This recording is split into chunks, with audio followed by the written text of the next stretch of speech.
Hello everyone, can you hear me? Please let me know if the sound is okay.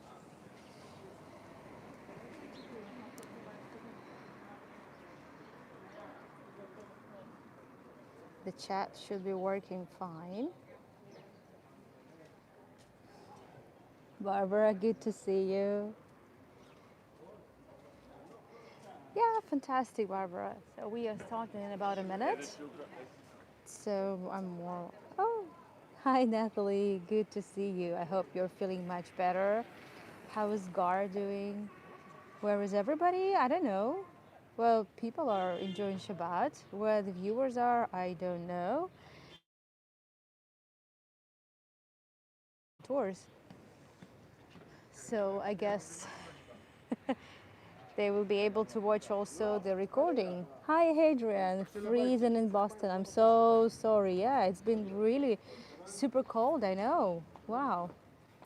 Hi, Ruth. Hi, everyone. We are to begin in less than a minute. I believe in the meantime, we can enjoy probably one of the recognizable views of Tel Aviv. Ruth, I'm here till Friday, unless a war breaks out, and then I'll just have to play it by ear, and probably I'll be stuck here until the war is over. It's ridiculous that I have to say these things, but honestly, I don't know what's going to happen even in a minute.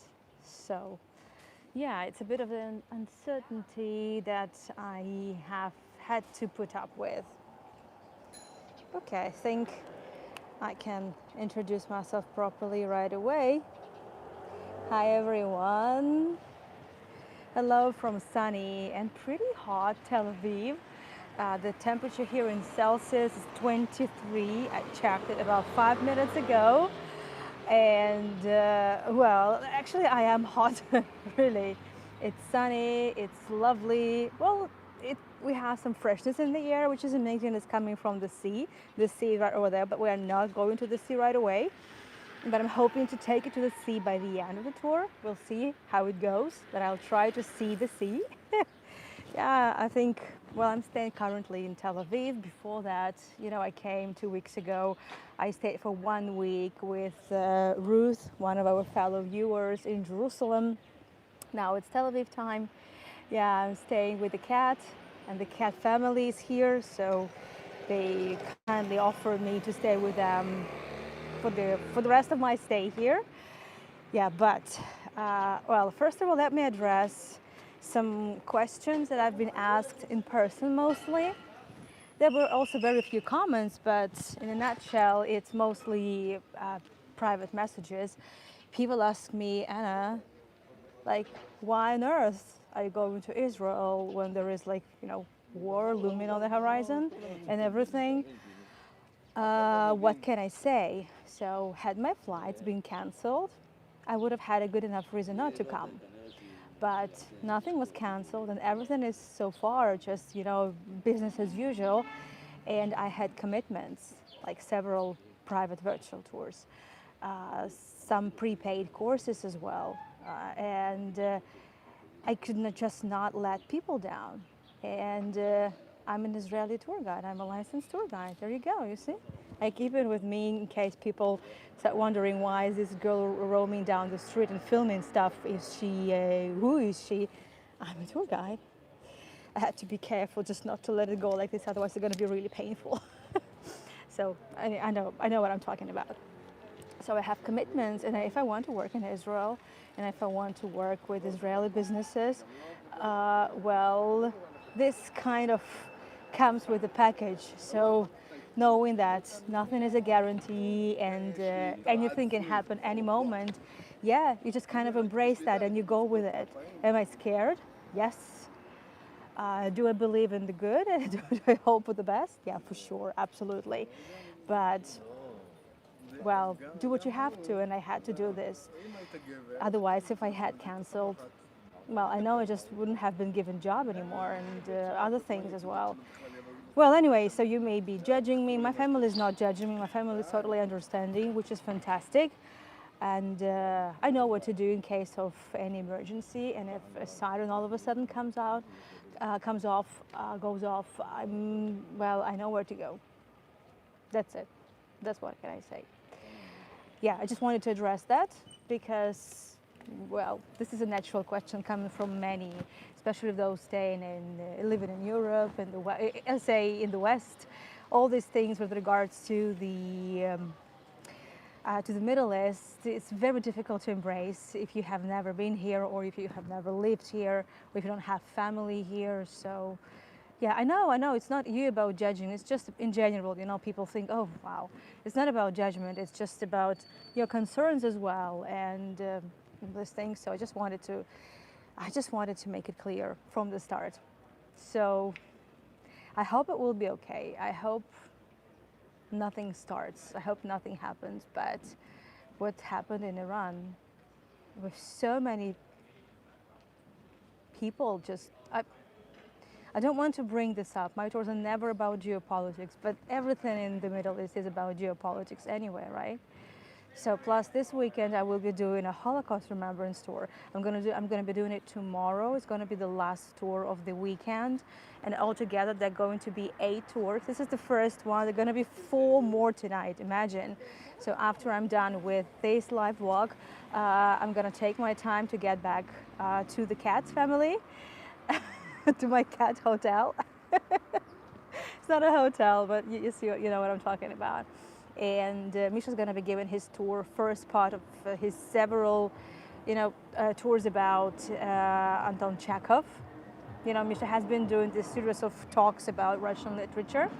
Hi, Sandy. Hi, everyone. Hello, hello. Thank you so much for joining. And also, it's not probably the right order because I don't remember the order, but it's going to be a final episode on the English Avenue in St. Petersburg. And believe it or not, but there is even connection with my St. Petersburg tours, what I'm going to be talking about today in a way, because I'm located in the King George Street. And it's all about the British Mandate, but I'll fill you in. Then with World Virtual Tours, I do tours every week for them, and they are mostly focused on the Romanov legacy. But since I'm in the Holy Land, I thought to put together these 2 big notions for me, the Holy Land history and also the Romanovs legacy. And I'm launching a short series, well, it's going to take me a month only, of talks on the Russian presence, the Romanov presence in the Holy Land. And it's all obviously mostly about Jerusalem. So today I will be taking everyone to the Alexander Nevsky Church in the old city of Jerusalem, just around the corner from the Holy Sepulchre, to talk about the history of how the Romanovs all on earth came to the Holy Land, why and what was going on here. And tomorrow there's going to be a live walk in Jerusalem. Now it's 3 p.m. my time. It's going to be a 5 p.m. local time, so in 2 hours from now, but tomorrow, just in case you're experiencing issues with the time zones, because I know this is a thing, I know, and my tours are scheduled not in the times you are accustomed to, and I understand that, so I'm kind of trying to fill you in as we go. So there's going to be a live walk in the Russian compound Thank you, Sarah. In Russian compound in Jerusalem. We're going to see some Russian churches and talk about Russian pilgrims, and also we will see the old city of Jerusalem from a distance. Thank you, Barbara. It's a present. It's a present from a very, very good friend of mine. And then I will be staying with Ruth, and I'll be taking to the Muslim quarter of Jerusalem Old City. Because of the connectivity issues, I could have taken you there for a live virtual tour, but it would have been like me, so the connectivity there is horrible. And the final tour of tomorrow is going to be the Holocaust Remembrance Tour. It's a pre-recorded tour because I recorded it at the very first memorial to Holocaust survivors, and it was just Holocaust Memorial in Jerusalem. That was way before Yad Vashem was established. So this is a special place. It has very strange hours, and there's no connectivity there. So I guess this is the best option we have with the pre-recorded tour. So far, so good. I guess enough of this very lengthy introduction, but I had to address a couple of things. And now I would like to take a walk in the area we have never been before together. I have never taken you here before. And as I said, I am in King George Street. Well, Natalie, the whole trip, by the way, has been quite moving because last week I went to the site of the Nouveau Festival. And I recorded some memorials, by the way, and I will be doing this tour. I need that. I need the closure when I am ready. I need to do this tour, but I don't want to focus on the, on what it is about, right? So I don't want to focus on the death. I don't want to focus. I want to focus on life. I want to focus on memory, and I want to focus on some sort of positive side of things, which is very difficult to find when you are in a place where more than 1,000 people perished, but you get the idea, right? Yeah, I shared some reels on my, and some stories on my socials. So yeah, the entire trip I would say is quite transformational for me, but I hope it stays like this. I hope there's not going to be anything else.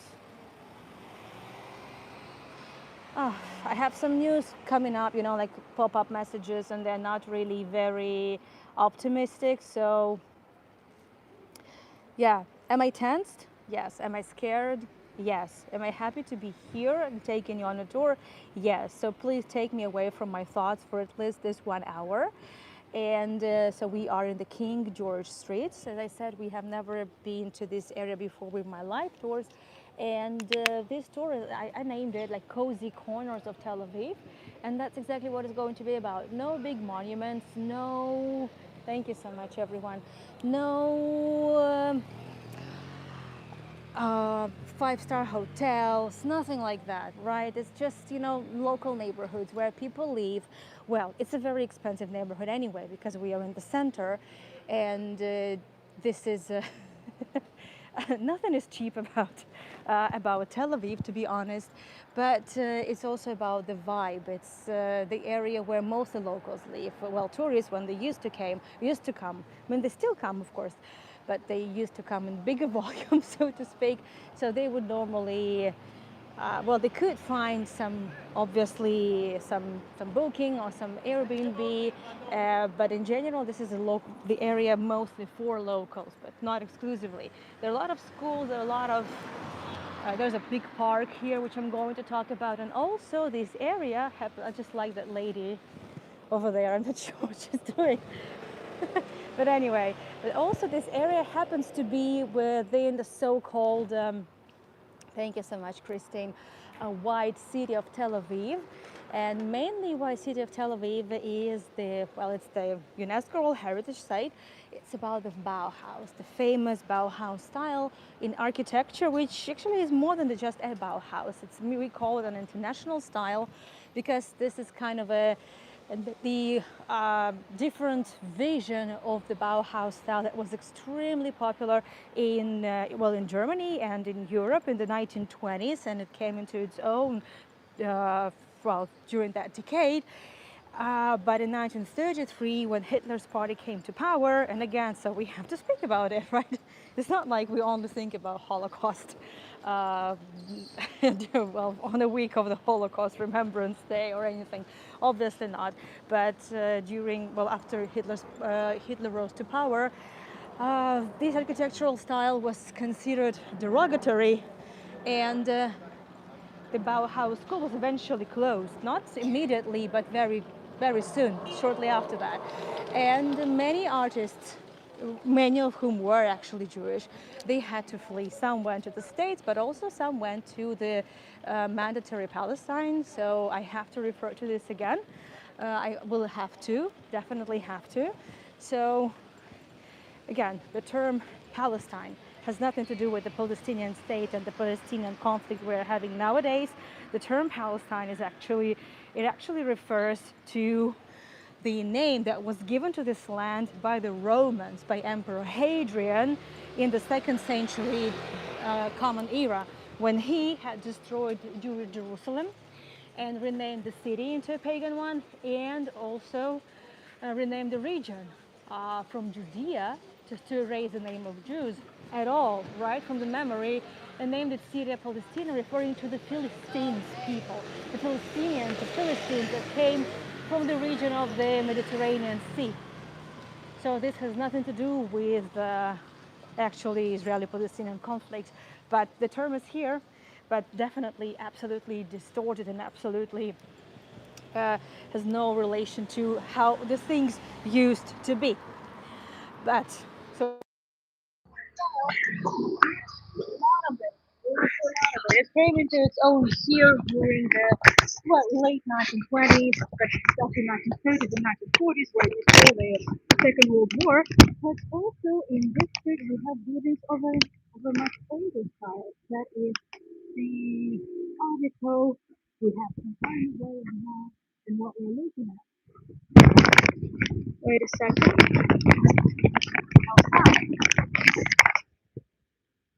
Am I back? Let me know if the sound has come back. Has it?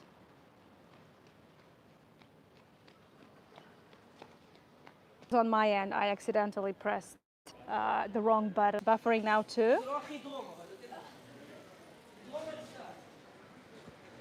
Buffering still. Not much I can do here, unfortunately, only just to rejoin, but also probably to move a little. I will move a little. So, buffering or not? I don't see any of this, unfortunately.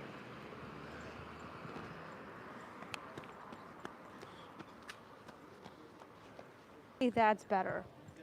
Hopefully it is better. And why is it called the King George Street? For a very simple reason. Let me show you the street names.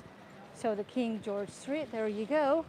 Back. Okay, so the King George Street is named, so the street was named so in the 1920s during the Mandate period. So after 1917, when the Ottoman reign over the Holy Land was finished with the end of the First World War, in which the Ottomans joined Germany. So they were allies, and the Ottoman Empire was put to an end. So the British came, they got a mandate for Palestine, right? And up until 1948, they would remain here. And they would be given names to a lot of areas, building houses as well, and many other things, while attempting to create the two states here. But, you know, they failed. But they left us with some beautiful legacy, such as architecture. The interesting thing, however, here is that this is very eclectic. So let's have a look at this building first before I take you to one of the pure gems here. Look at this. So this is the style that preceded the international style, the Bauhaus style. So the Bauhaus style, we will talk about it more, but you must have noticed there's no decoration, simple lines, just white color of the buildings. Sometimes they are looking less white just simply because of the weather. But in general, this, as you can see, is different. It's more ornate, there's more geometry here. It looks more Art Deco-ish. This is different. So this is early. This is the times in the early 19th century. So starting from mid-19th century, when the Ottomans allowed pilgrimage to Christians and Jews to the Holy Land, many would move, and a lot of Jewish communities would move, trying to escape from the pogroms as well. They were, well, poor, but they were also rich people, well-off people of different status, and they would be coming, and they would be bringing their own understanding of what beauty is, of what architecture should be. So we can see, that's why here in just this King George Street, we can find so many different buildings, so diverse. And this is interesting. Now we need to go back. I'm so sorry, but we need to go back. There's something that I haven't spoken about, completely natural architecture. It's beautiful. It's, you know, it's a mix. You see this beautiful Art Deco building, early 1920s. Then you see this early kind of a Bauhaus style. We see late Bauhaus style over that street, and also a couple of ugly ones, ugly buildings constructed during the times after the Second World War, when the population of the state of Israel, after it was established, right, in 1948, it was so 1947 the British mandate finished, and and the next day the war started, right? And after that, a year later, so the Jewish state was established, 1948. And after the Second World War, so there were so many Jews, so many survivors of the Second World War and Holocaust were flushed to the Holy Land, and they needed a place to live. So the country simply didn't have time to build beautiful houses for them. So they built whatever they could. And Tel Aviv and in general, a lot of areas in Israel are still coping with it and trying to find the best solution for buildings like that. But I want to show you something absolutely magical. And it's one of my favorite nooks of Tel Aviv. Look at this. What is this? Is it a stela? Is it an obelisk? Yeah, it is an obelisk. There are two obelisks here. There is no explanation on them, but I see something really funny. I don't think it's something from the time these obelisks were placed here.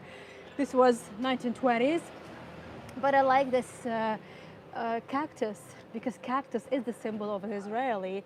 So the Israelis, the local Israelis, you know, they compare themselves to cactus, you know, because, well, cacti are, yeah, they have needles, right? They are not so easy to approach, but if you approach them, they will be full of joy. It's like cacti inside. They have so much juice and water. So I believe this is pretty much something that has to do with the Israeli identity here, but there's more to it. So we've seen two obelisks, right? So obelisks were meant here for protection, most probably, right? To declare something. Okay, we'll see. We are in this really, really weird alley. It's quiet, it's a dead end. And in the very end of it, there is something absolutely magical.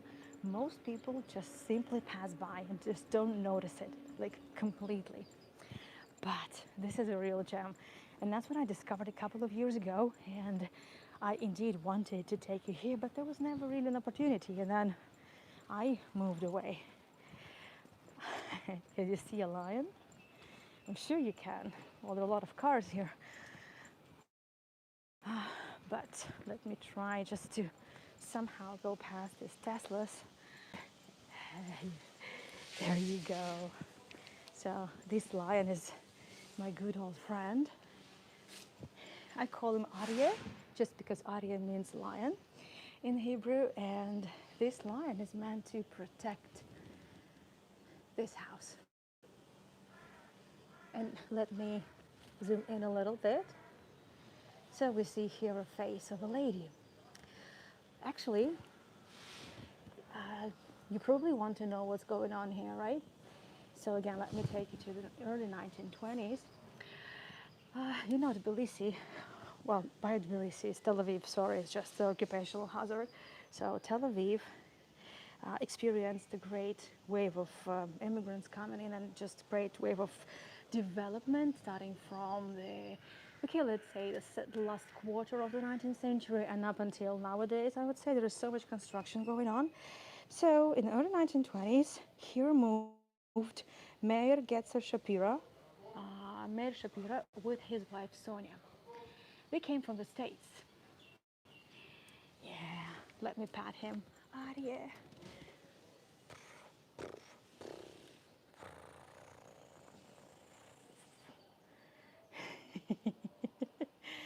Yeah, it's a lovely one. It's a lovely one. Yeah, so Meir Shapira, together with his wife Sonia, they had some funds. They came from America, and they settled here. They bought a plot of land here, and unlike nowadays, you see there's so much building going on, and so many buildings, so many people living, and you see there's no sand. It's all paved. It's roads and everything. We're in a very upscale neighborhood.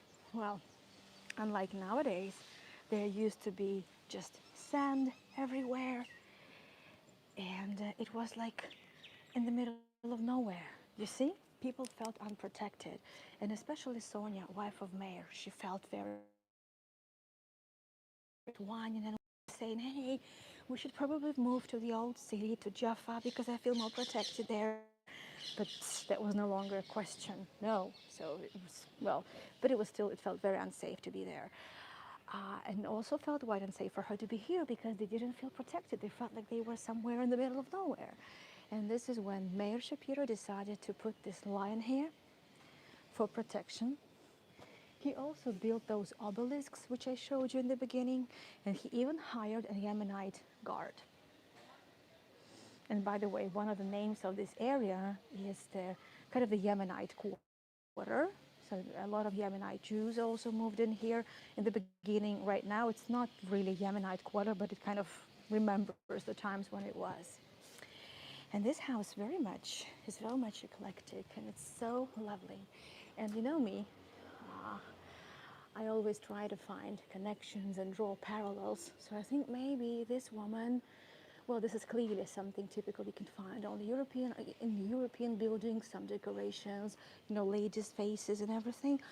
But maybe this is the portrait of Sonia herself. Who knows? I haven't been able to find any photographs of Mayor Shapiro and Sonia, but I think at least this is the best kind of heritage one can leave after themselves. And you know me, I like lobbies, and these lobbies happen to be open. So I see some tiles here. I can't tell whether they are old or new, but at least I can tell you about the railings. So the one that's still here, they are original for sure. But this very much reminds me also of Tbilisi, like some of the lobbies. Look, but I'm talking a little bit quieter, but that's simply because people live everywhere. And again, I told you about my concerns. It's not really prohibited to live stream or anything, otherwise, of course, I wouldn't be. But I don't want to disturb people too much as well. This is another lobby, another part of the building. So it's not a residential building. It doesn't belong to one family. Several people live here. I wish someone ever invited me over. That would be lovely. Well, and a little bit of the surviving railings here.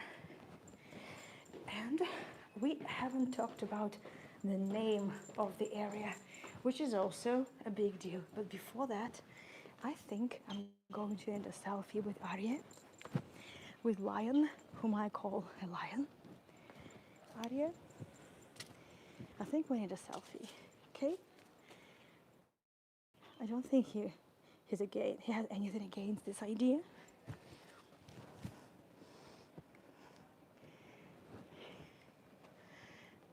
Could you please help me with that?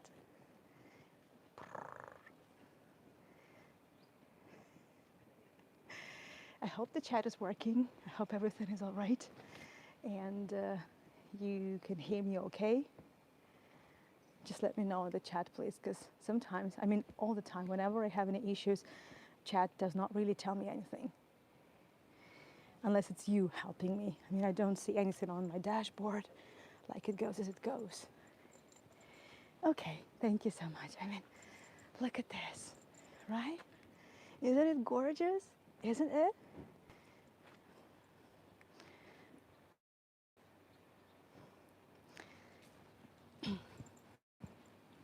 So, speaking of the names, when I first discovered this area a couple of years ago, like I was like, okay, what is the name? Like Plonit Alley.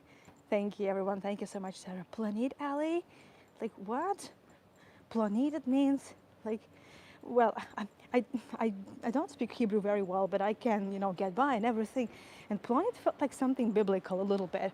I did a little bit of Bible studies, I mean, Old Testament and New Testament, because I'm a tour guide, and I need to do this. And I do read the Testaments from time to time. But, well, it felt something biblical, but I wasn't sure. So, and then I just double checked, and indeed. So the name of this alley is Plonit Alley. And Plonit actually means someone. And I was like, somebody's alley? Yeah, Exactly. Hi, Dorothy, dear. I was like, someone? Yeah, like Jane Doe, exactly. And that was really weird. I wasn't sure. Well, let's go on. So once again, this is the obelisks.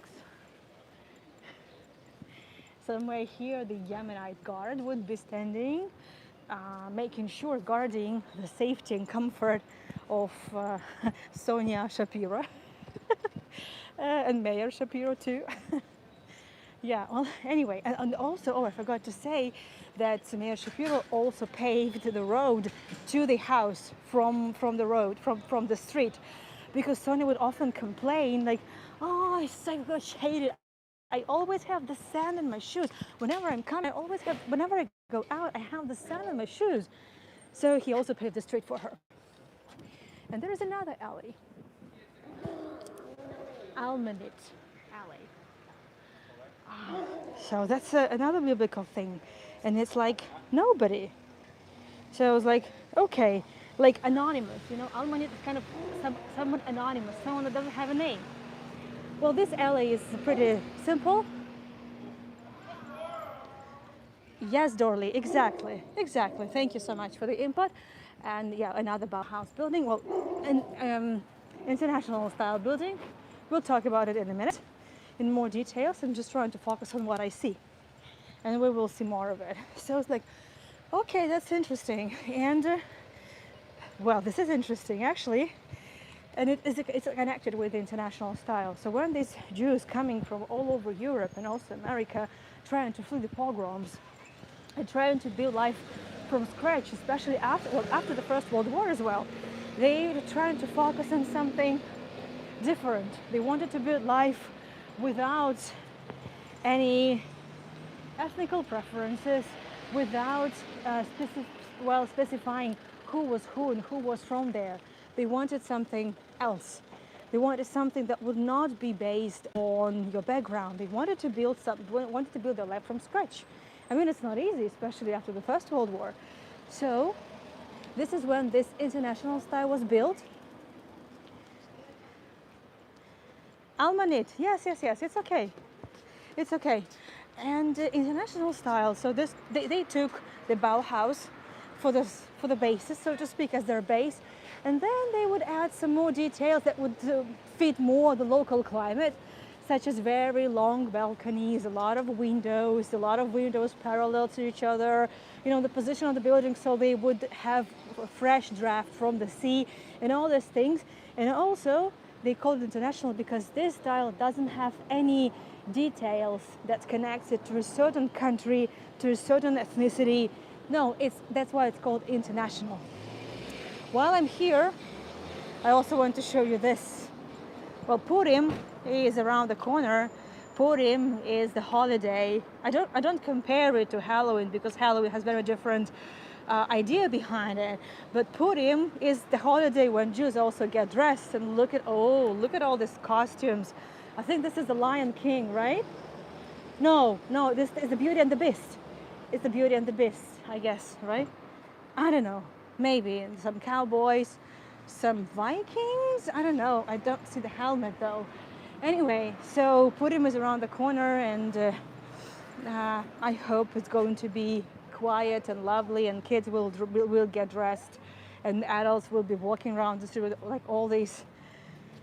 It's going to be like a carnival here in Tel Aviv. It becomes amazing during Purim. It gets so vibrant. It gets so much fun. Oh, yes. Yeah, Beauty and the Beast. So, yeah. I remember it was something about the lion, but I wasn't sure what exactly you were talking about.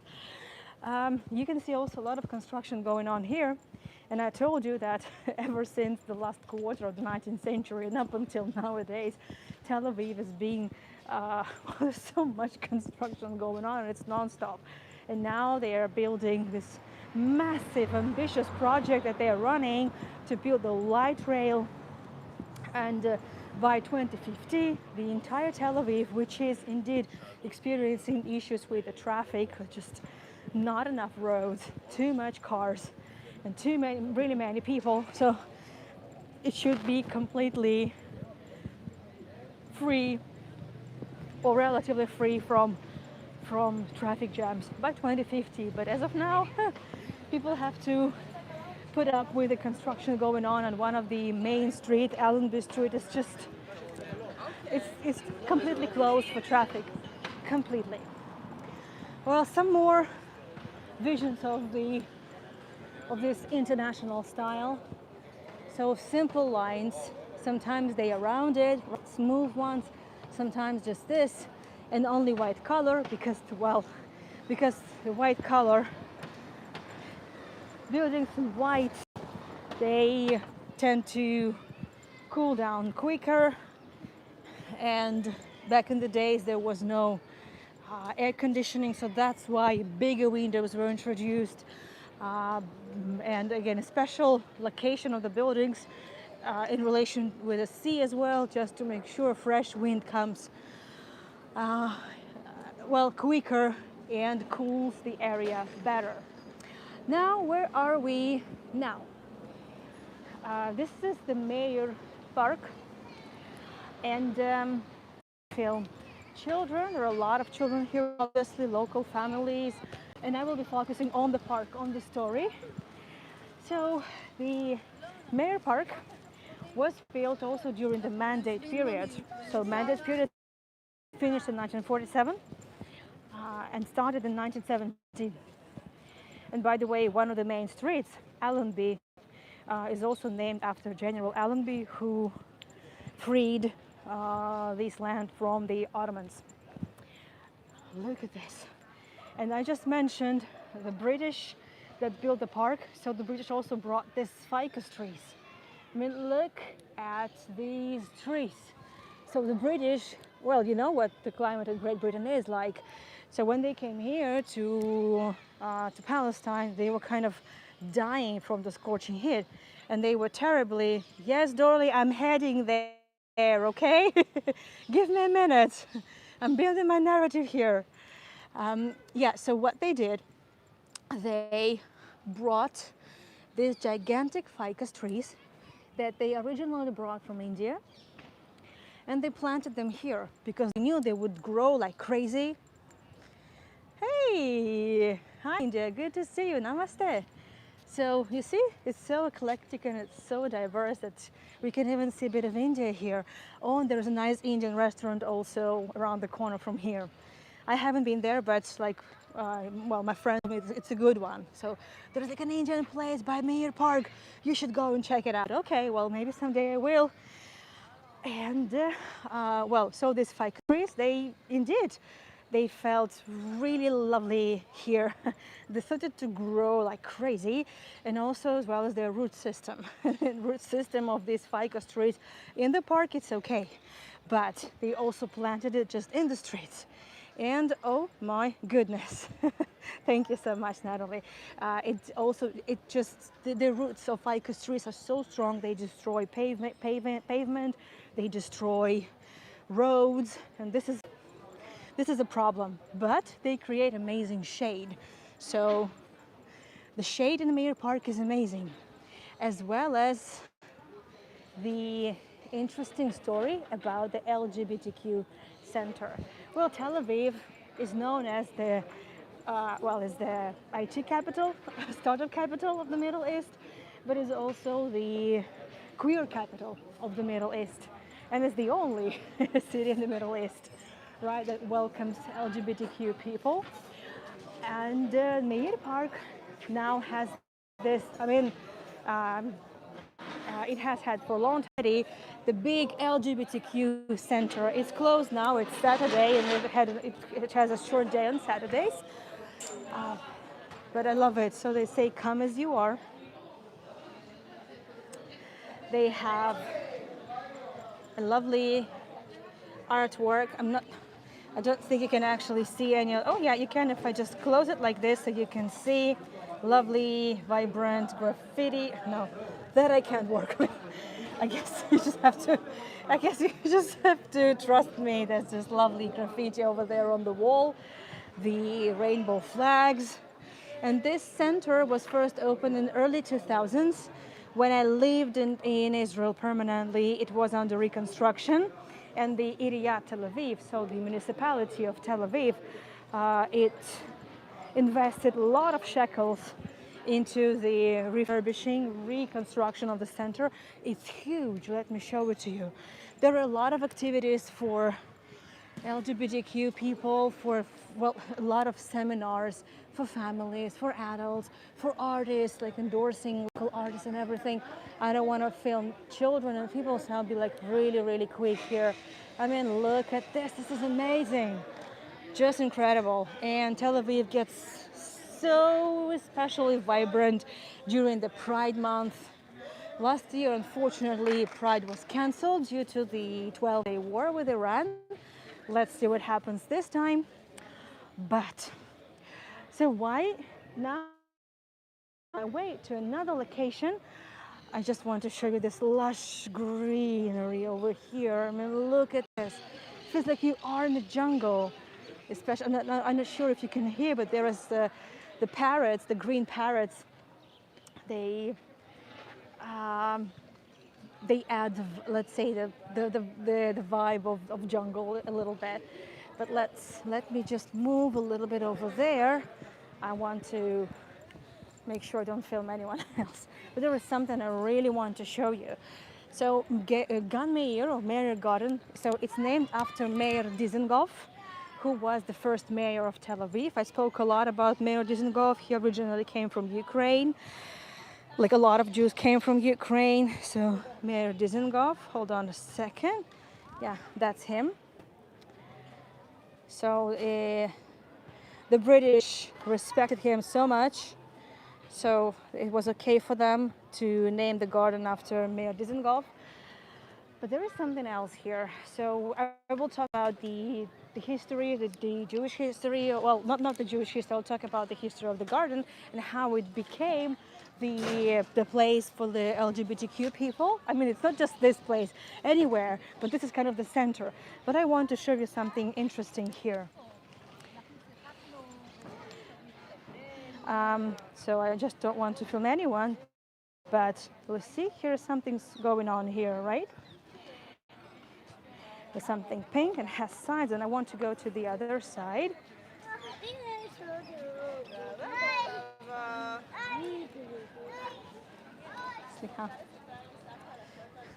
So I want to show you this. I'll be very careful. So actually we're looking at a pink triangle here. People are sitting here, so I don't want to film people, but I want to show you this. So the pink triangle, you remember, we're going back to the topic of the Holocaust, right? So you remember the Jews had to wear yellow stars, but not only Jews were punished for being Jews. There were also gay people that were also treated as garbage and also were exterminated, and also the gypsies. So, and the gay people had to wear pink triangle. So this pink triangle is here in memory of those persecuted by the Nazi regime for their sexual orientation and gender identity. I believe it's a beautiful monument to a very ugly part of our history, and it has to be here, anywhere but here. So I wish I could show, I'll probably show it to you like this. Hold on a second. Oh yeah, there's also a big one in Amsterdam. There's also a triangle in Amsterdam. It's a bit less, I would say, obvious, but yeah, that's true. There is one in Amsterdam too. So there you go. It just looks like benches. Sometimes people don't really understand that this is a monument. I wouldn't sit there, but I guess, well, it doesn't really matter much. I mean, people remember. Here, people for sure remember and respect. So I don't think it's an issue. So now I would like to go on, and as we're still exploring a bit of the Gan Meir, I can carry on with the story why it specifically became the kind of the center for the queer. Well, during the Mandate period and early Tel Aviv period, yeah, it was a vibrant area, lots of people coming, but then little by little, kind of the center of the city shifted a little bit to a different area. Hi, Cheryl. Thank you for chiming in. Thank you. There's a lovely, quiet area here. There's also playgrounds, and also there's sports ground over there, you know, for everyone, for kids, for adults, free of charge, totally. I mean, it comes with the package when you pay your arnona, when you pay your city tax. Yeah, but so this area kind of became, well, kind of started to decline. And the garden kind of had less kids, and it sort of was unattended much. And when such area with a lot of trees gets unattended and there are no kids, no families, it gets quiet, well, this is where dodgy things happen. And up until 1988, homosexuality was persecuted by law in Israel. So it was all very dodgy. And this is where, in this garden, where gay people would meet, where they will hang out, where they will hook up someone, and stuff like that. And later on, well, in the 1980s, there was hi dear, hi, everyone's joining, good to see you. And this is when later on in the 1980s, when the fight for the equality, recognition of gay people and their rights, well, started, I would say, in like a larger scale. Eventually, exactly this garden became the symbol of gay resistance, and then the liberation and the emancipation of gay people. So that's exactly why in Gan Meir, in the mayor's garden, the LGBTQ center opened. I find it special and significant. And well, this is a school, for example, over here. It's just a residential area, so there are no touristy places. Gan Meir doesn't have any special attractions. It has an amazing cafe, Alma Cafe. We have pistachio croissant there, and this is amazing. And don't ask me how I know that. Yeah, I needed my antidepressant very much. And yeah, so other than that, Gan Meir is just like any other garden, you know, in the residential areas. And look at all these buildings. So these are the perfect examples of white Tel Aviv. Some buildings are new, some buildings are old, some buildings just waiting to be restored. But yeah, this is the face of Tel Aviv, like white city. White buildings, long facades, balconies, big windows. Well, this building is clearly, I'm not sure if, well, I guess they're not going to tear it down. Maybe it's undergoing Tama. Tama is the big project on rebuilding. Thank you. So they tell me subscribe. Yeah, please do subscribe. And tip, he forgot to say, and tip, just in case. The link to tip me is there on the chat as usual. You can either send a PayPal donation or buy me a coffee. Yeah. Yeah, well, this is a nice example of how modern architecture respects and strives to not to copy, but to respect and pay tribute to the international style. So even when the new buildings are constructed, they kind of, well, they also want to blend in, not to stand out. So I think this is the respect towards this concept, right? And however, in this sleepy neighborhood, on the one hand, on the other hand, actually no. But anyway, so let me take you over there. Let me see. So I'm live for already 50 minutes. Goodness gracious. Oh, we are destined to overrun. Let's see. I'm so sorry, dears, but Gan Meir is the area you cannot just really run through. You want to be there for a little longer. You want to breathe the air full of oxygen, especially now during spring. Wow. Wow. There's something. Okay. So I said that this area doesn't have, it actually has, but you need to look for them. And this is so crowded. I mean, it's not crowded, but it kind of is, but it kind of not. So let me show you what's going on here.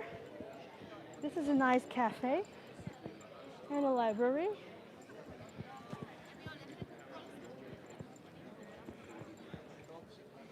There are some residential buildings, a little bit,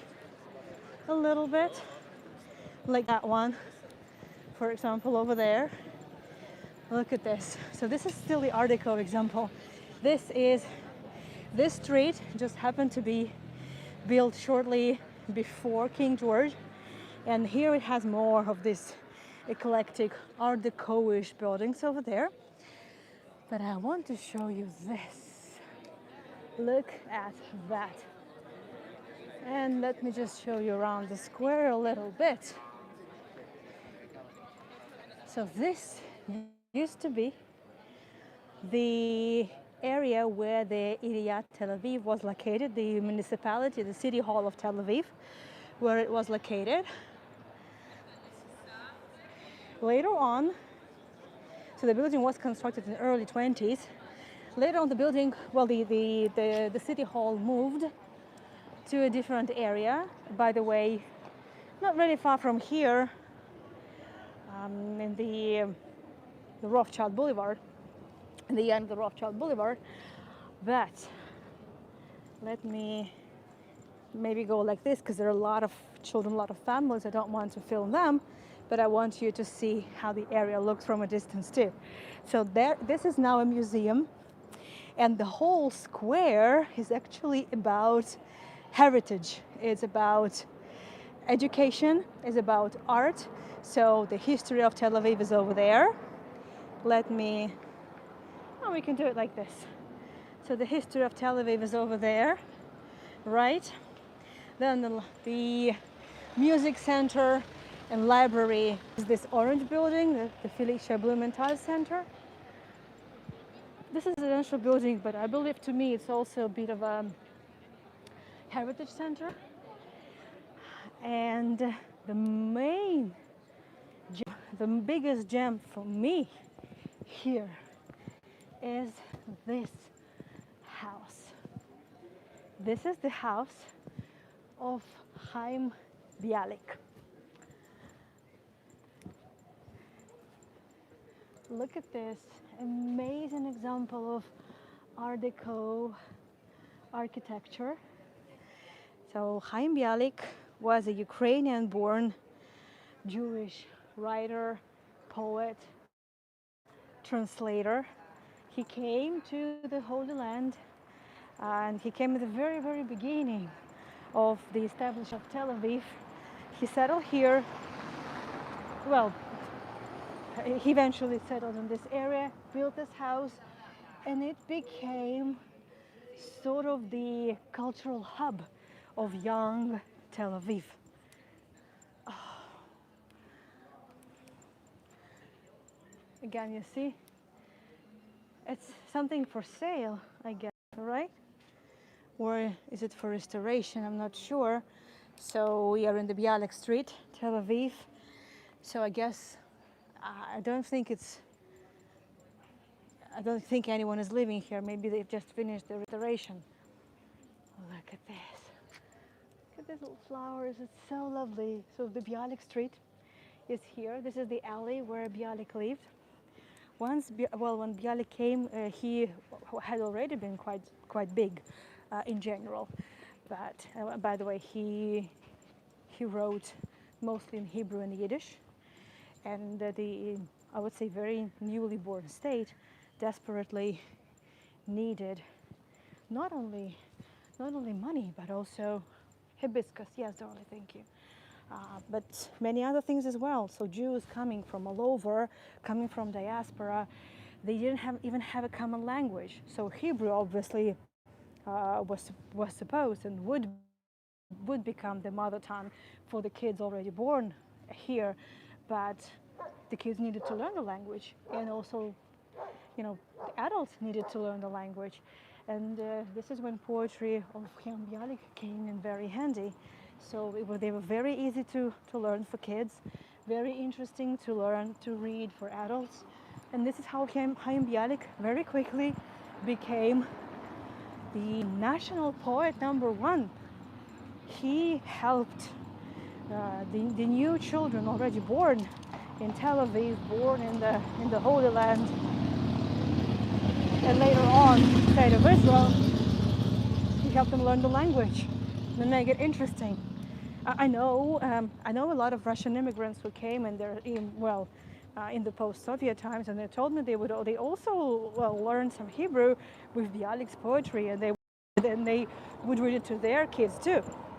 So Bialik is still a big deal.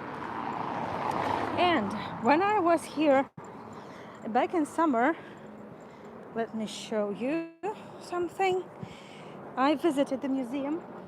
It's open on Saturday, but it's only a few hours. So let me show you. I took some photos and I filmed the entire museum, which means I will be doing a tour there. And even if you're not interested in Hebrew poetry, in literature, but you like architecture, you like history, you need to join this tour when I schedule it. Look at this. The house was under restoration. It opened just, I think, last year. So when I lived in Israel permanently, it was closed all the time, which was a big bummer. It was one of the first places I actually went to check out when I moved to Israel, but it was not possible. Look at this. Huh? So the house is beautiful inside out. And look at this. Bialik and his wife and his family. Look at this. Amazing. Also, it looks amazing during the night. I was here a couple of days ago preparing for this itinerary. You know, for me, it's never just I'm taking my phone and just going for a walk wherever I want to. You know, there's always, research and preparation prior to every live stream that I do. And it also has a beautiful terrace, and it's a little open air library where anyone can come in and just sit and read some books. And I took some amazing selfies there. Do I have to say that? I guess you understand. Well, I see just passenger aircraft. So far so good. And though this is the good example of the new building, or maybe it's restored, I'm not sure, to be honest, but this is the good example of either way, if it's a new one or if it's just a restored one. Have a look how gorgeous this building is. I'm gonna need to cross over here, and yeah, welcome to Allenby Street. So this is the street that is been completely turned into a big construction site because of the light rail. So this is where a light rail is going to be built. This is the Bialik Street. This is this perfect example of what international style is. The sea is just over there. Shows how much fresh air comes in from there, right? So it's super fresh. It feels super fresh. Long lines, ribbon-like balconies, right? Open windows, but also the shade created for the building not to get heated so often and so much. But there is something else I want to show you, but I kind of need again to go back. Just don't want to be run over by any of these scooters. There you go. I want to show you this building. Let's just not focus on the construction, but focus on this. So kind of covering it up for you. Look at this. So if Art Nouveau and Art Deco are your thing, you absolutely gotta check out these buildings. When it's safe.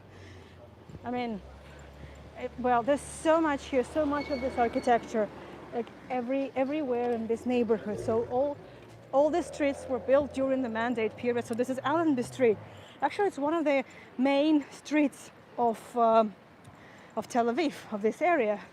But again, now it doesn't look like it's a street. It looks totally blocked. But eventually, it's going to be nice, and the light rail is going to be making things so much easier for people.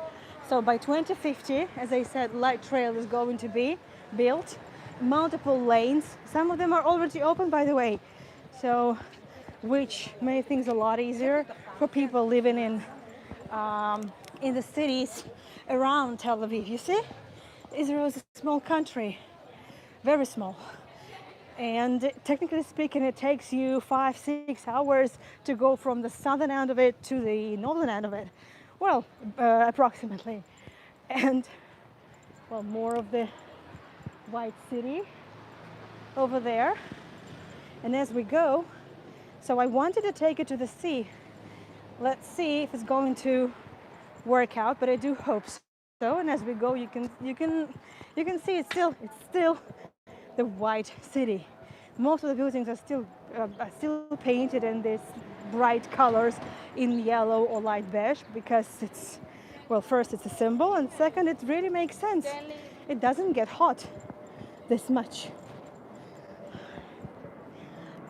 And also, so I was talking about the size of the country. So it's a small country. Maybe my grandchildren will. Yeah.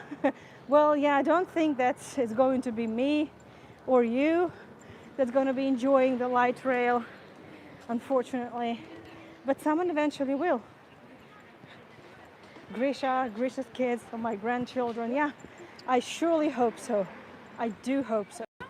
Yes, so I was talking about the small country, and Tel Aviv is located in a conglomerate of small towns also around it. And this area is kind of called Gush Dan. And it's kind of the center, big area in the center of the country. And here there is no distance really between towns. Like one side of the street is Tel Aviv, the other side of the street is Ramat Gan. Excuse me. Thank you.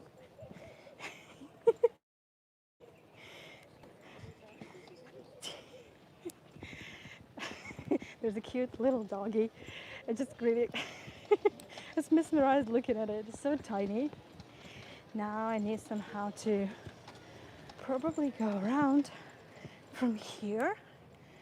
And also, you see that the street is going a little bit down, right? We're going downhill a little bit. And in the end, there's going to be this. So I promised to take you to the sea. It's going to take me a little longer though, but I will eventually take you there. Oof, oof, oof. And so that's why when I say Tel Aviv and other cities, I actually mean that it's sometimes difficult to get out of Tel Aviv. And there is definitely lack of parking. Parking has become very expensive, and this will definitely be a game changer for people. Closer we are to the sea, I already feel the breeze, and look at the houses. Already some of them are hotels. A lot of Airbnbs here in this area, super expensive. Look at this. It's one of my favorites in the area. So long balconies, right? So catching the fresh air from the sea. Open roofs too. So the shade in old buildings, such as this one, this is clearly the pre-Bauhaus, right? Before the International Stand was introduced, was constructed, it has shutters, right? But shutters is not enough. There was need for more shade. So more shade would be created in the Bauhaus buildings, and also more draft. So that's why the windows would sometimes be, and the balconies would be not just one balcony for one apartment, but the balcony that covers all the apartments on the side of the building. The sea is very close, and I can't wait to see it. I see a little bit of haze, so I don't expect to see much, but definitely we're going to see the sea, whatever it is. Before we reach the sea, let me fill you in about what we're going to be doing tonight. So in about 2.5 hours from now, Misha and I are going to be taking you on a tour about Anton Chekhov. It's going to be the first episode out of the probably 3 or 4 about Chekhov. You know, Winter Orchard, right? Uncle Vanya, and many other amazing stories. He was a genius for sure, Anton Chekhov. Then tonight, I don't remember the order, but I'm taking you on the final tour of English Avenue with a little surprise in the end. And then I'm taking you to Jerusalem for a walk, a pre-recorded walk in the Alexander Nevsky Church in the Old City, right next to the Holy Sepulchre. And we're going to see the Holy Sepulchre too. And since I am 2 hours behind Tbilisi, I have time to do another tour. Normally, every weekend, every Saturday, my tour for virtual tours would be the last one of the day. But this time, there's going to be one more. And this should be St. Petersburg of the times of Dostoevsky. We're going to walk and explore a lot more of those lobbies, a lot more of the hidden alleyways of St. Petersburg. And tomorrow, a live walk in Jerusalem for World Virtual Tours, Russian compound, then a Muslim quarter of the old city of Jerusalem, and Holocaust Remembrance Tour, virtual visit, pre-recorded tour. I recorded it a week ago. No, but when I came, it was the first thing I rushed to film for you because I so badly wanted to do this tour while I am here in the Holy Land, right? So I'm taking you to the chambers of Holocaust Chamber Memorial that was built by the survivors of the Holocaust in the first years of, after the Shoah, after the Holocaust. And it was built before Yad Vashem Museum. So it's a big deal. Now I need to cross the street.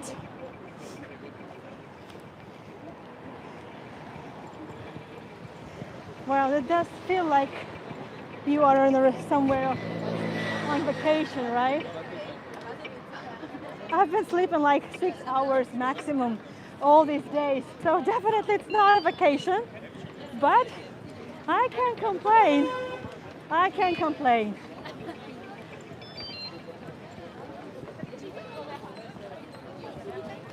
Sorry, I couldn't see the comment. I'm going to do it in a minute.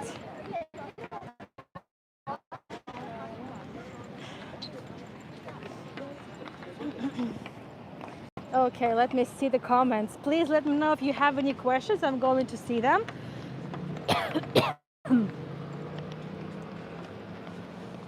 I was 15 when I read about Israel in my school textbooks, and from since then I love Israel and all the countries. Thank you. Thank you so much, dear. Well, Dolly, I don't think that I think grandchildren will be able to use the light rail. I think so. Okay, so what I'm going to do now, I'm going to roll my jeans a little bit more and come closer to the sea because I haven't really touched the sea yet. Give me a minute, okay? Just give me a minute.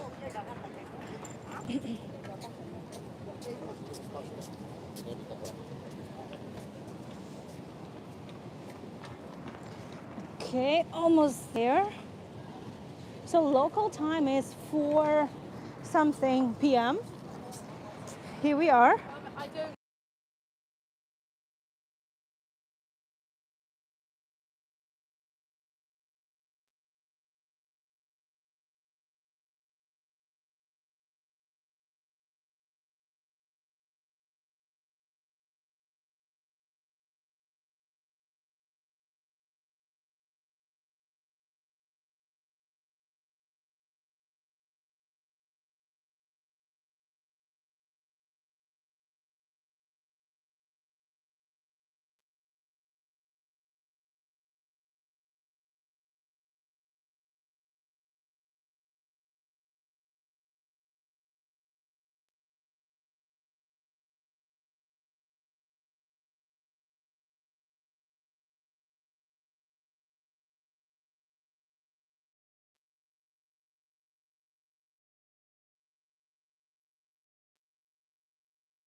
Okay, how about now? Is the sound back?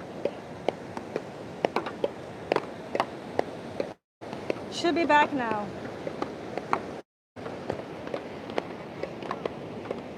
Let me know if I'm back. Yes, okay. I haven't really said much. I just said that there are so many hot-looking Israeli guys, topless, playing whatever they're playing. Well, I mean, I didn't have to say that again, right? But I did. Okay, well, Mish, I'm sorry. And over there in the very end, this is the old Jaffa. I'm sure you can recognize the view, the scenery. It's a bit hazy. During the summer, it's normally crispy clear and look at these waves. I mean, just look at that. Crazy. They're very strong, very. I'm sure it's like it's just heaven for surfers, but it looks scary. To me, it looks super scary. Yeah, well, surfers enjoy that. Tel Aviv is perfect for surfers. This is perfect. Okay, well, I think this is time for us to wrap it up. I mean, look at those. Look at them. Oh wow. Anyway, I guess we should be wrapping it up. Where the players just over here, I'm looking at them.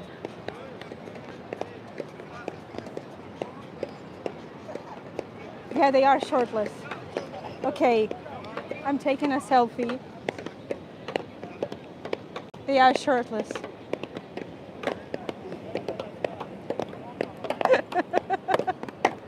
So I told you. Okay, so dear friends, it's time to wrap this up. Thank you for taking my mind off all these horrible things in the world. I am so enjoying Tel Aviv. I'm so enjoying what I have seen and what I'm seeing.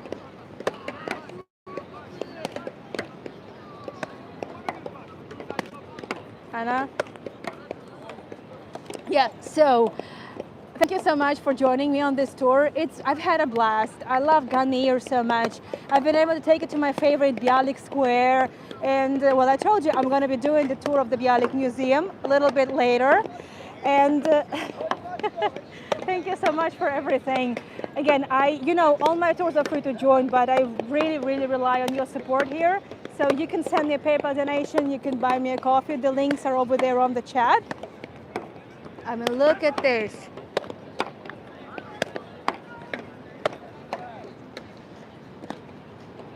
Yeah, I'm gonna be back on the news in a minute, so can't wait. And let me show you the skyline. Well, no, I mean not the skyline, but the shirtless line maybe. Look at all these buildings. So there are a lot of the skyscrapers over there. Look, and the Allenby Street, that's where we've come from. There's the Allenby Street, and in the end of it, you can see a lot of these buildings. But it all started with the small houses, right? It all started with something very small, with a little bit of courage, well, a lot of courage, to be honest, a lot of sweat, blood, and tears. And it's not going anywhere. Thank you, Natalie. Very sweet of you. Thank you. Nice 10 buildings. Oh wow, a ball just flew over my head. Imagine if the ball hits me in the head and then they're gonna resuscitate me. Oops, water is coming, water is coming. Okay, thank you everyone. I'm definitely going to take a couple of selfies now, and then I'm going to head back to the Kisa, to the cat family, to the cat hotel, to take you on another bunch of tours. Thank you for everything, and bye bye.